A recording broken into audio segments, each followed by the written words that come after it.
So, hi everyone. I'll be giving a presentation today about PhysioZoo, which is the open digital physiological biomarker resource. Give you some highlights about what's in for sleep research here. A brief mention: our lab is based at the Technion in Israel. We focus on developing AI for medical application in three fields: sleep medicine, cardiology, and ophthalmology.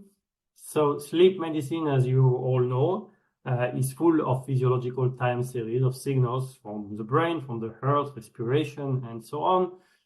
And while only a kind of summary statistics are used in many places in clinical practice, not specific to sleep medicine here, like the heart rate, average heart rate, number of desaturation, average respiration rate, and so on. The underlying data that is being recorded by the sensor is eventually potentially much richer. And so there is a gap between what the clinician is looking at and what the actual data may embed in terms of physiological information. And so we may as well say that we may be looking at the top of the iceberg in that matter. Back a few years ago, we started this initiative with a colleague of mine, Sorry Alianiv, at the same department, Faculty of Biomedical Engineering in the Technion, which intended to contribute back to the academy, to the research community, a number of resources to harness the physiological information contained in this time series. There are four such resources to date. One on the first on heart rate variability, the second on oxygen saturation, the third on ECG analysis, and the fourth and latest on PPG data analysis. These have in common that they are open source, like fully open source. They are validated. I will elaborate on what that means, and they are documented. And finally, we also built a user interface which enables people who are not like code developers to work with such data and the algorithm that we have released. So I'll go briefly through each and give some highlight. I won't have time to go in the depths of any, but at least you will know where to look by the end of these 10 minutes. The first resource is in heart rate variability analysis. It was developed, the development was led by myself and Aviv Rosenberg, PhD student at the Technion.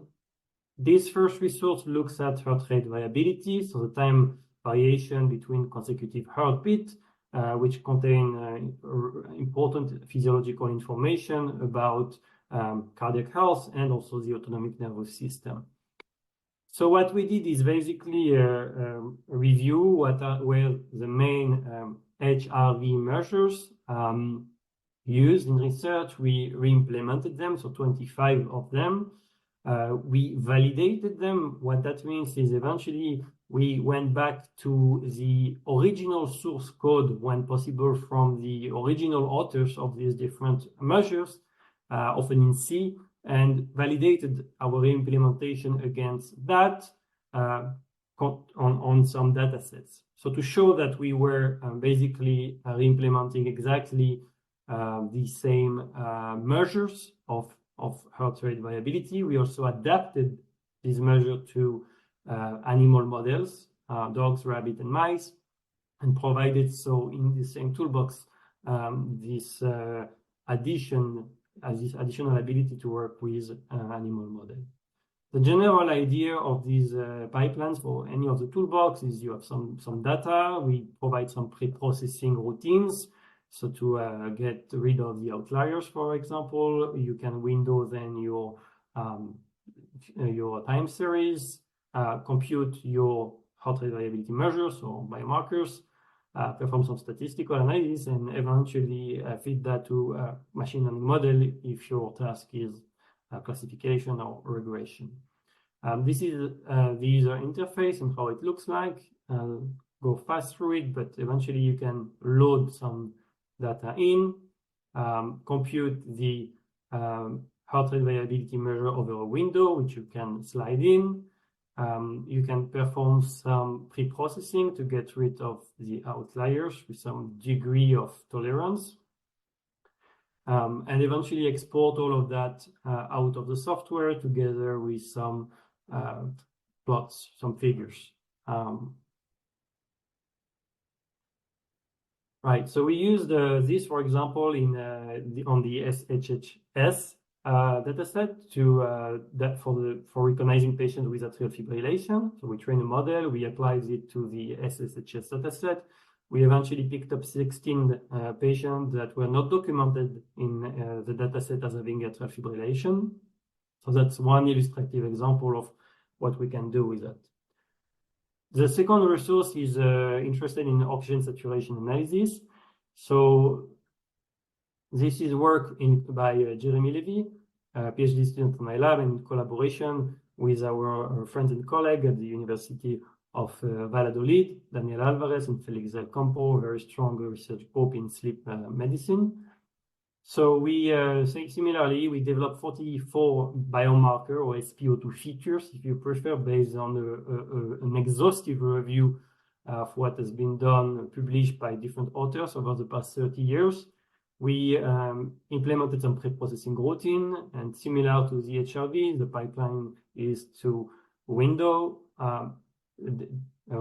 the biomarker toolbox, and that you can then use these output for statistical analysis or classification.